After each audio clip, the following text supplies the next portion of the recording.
Hello there, Trailblazers.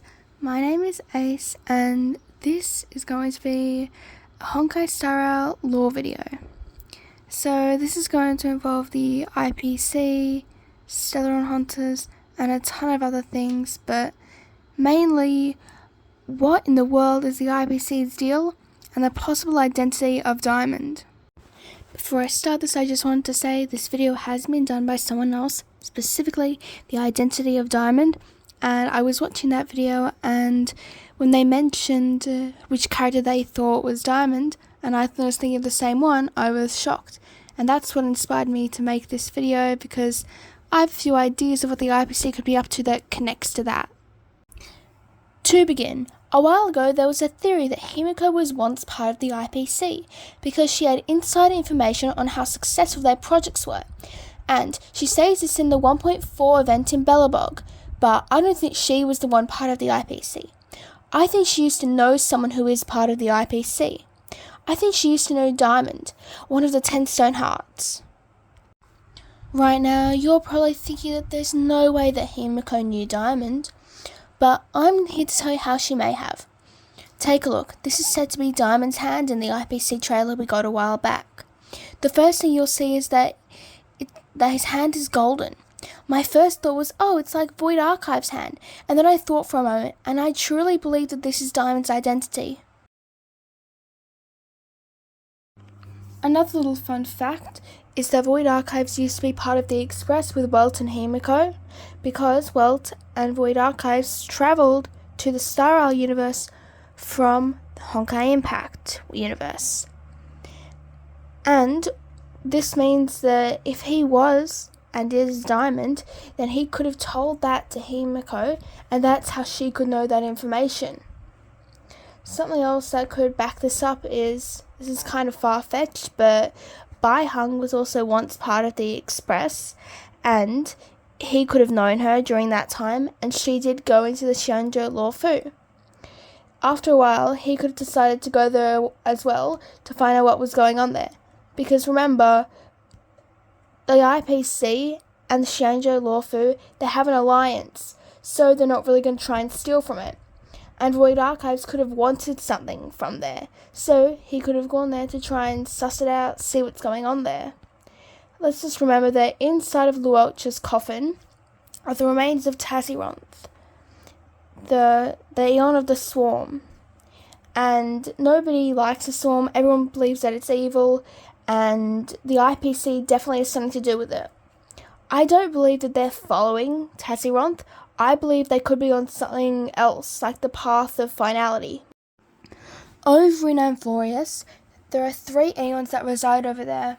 We know that the Remembrance and also the Erudition are 2 of them, but we don't know about the 3rd one. Because there are 3, this means a similar thing could be happening with the IPC, because we know at least Aventurine has the Blessing of Preservation. Another thing is that maybe each of them follow one particular Aeon. For example, Diamond could follow Tazironth, Aventurine might follow the Preservation, another character might follow Nihility, a character like Topaz could follow something like the Hunt, as we can see with their paths that they follow in the game as well. Now, if we remember, Luocha in the game follows the Path of Abundance, and this could be either he follows the Path of Abundance if he's in the IPC as Diamond, or maybe this is because he's trying to revive Tazironth with the Abundance, Yaoshe. I don't think that the IPC would do this for any particular reason, but other than trying to take over the galaxy, as we know as they do with most planets. I think that the IPC is certainly up to something, especially with the Trailblazer and the Express and everything. Maybe they want the Express to take for themselves so they can travel around and take over planets easier, and maybe they're trying to get on our good side. If we remember, in the version 1.4 event in Belobog with Topaz, she gave up very easily when we were going to fight her. This could have been because her own homeworld was destroyed, or because she was told to stop, because the IPC wants us on their good side. If we remember after that, the Trailblazer and the Trailblazing team started to trust Topaz a lot more than they did before. A similar thing happened with Aventurine. He was extremely nice to the MC and most of the others, but nobody really seemed to trust him.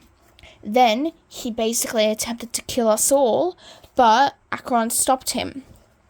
This could have been an attempt for them to take over the Express, because Void Archives himself, if he's Diamond, knows the worth of the Express and knows what it can do.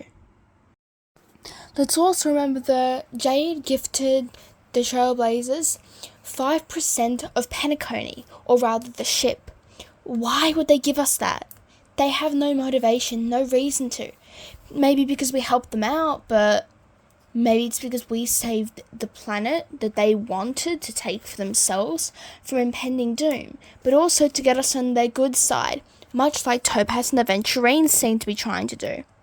I believe that this is going to be a continuous thing that's happening throughout the game as it progresses, with more and more IPC members trying to get us on our good side, rather failing or not failing. But I think this is their plan, because why else would they try and do that? They don't have motivation to. They've got money, they've got everything. Why would they care about us? Another thing I wanted to mention is that if each IPC member doesn't follow one specific path, they probably follow multiple all at once. It could be something like the Preservation and also the Swarm. Possibly also something like the Order or even the Finality, as I mentioned before. Also, let's remember that the Stellaron Hunters do exist, and for some reason they pay their taxes, and the IPC is literally debt collectors. Maybe the Stellaron Hunters and the IPC are fighting over the path of finality, because there are many theories about the Stellaron Hunters also following the path of finality, and maybe the Stellaron Hunters want it for themselves, so they're fighting against them. But they pay their taxes to avoid more conflicts with the IPC than they already have to have, because as we know, most of them have very high bounties in the IPC. Also, the Stellaron Hunters do not like the IPC. They don't really have a reason to. But also, the Stellaron Hunters, it's literally in their name. They're hunting the Stellaron. The MC themselves is a Stellaron. They probably used a Stellaron for that. But I don't think they're the reason why we have so many Stellarons. I think the IPC could be the reason why. So they can take over planets more easily, like they tried to with Belobog. And they tried to offer some plan so that they could make the place better than it was before, but as Himiko mentioned, that's not very successful, and that's probably just their chance of taking over. I also believe that the Stellaron Hunters could be plotting something against the IPC, and that's another reason why they pay their taxes, so that the IPC won't come after them even more than they already are. Maybe if they weren't paying their taxes, then the IPC would literally be at their doorstep. They'd be trying even more to hunt them down.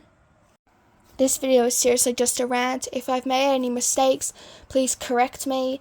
And if you have anything else to add on, please tell me. I really, really like lore, and as you can probably tell, I am not a meta player, especially from the gameplay I have there, and please ignore my friend's excuse for a jug show. I will also leave any videos I've mentioned here down below as links.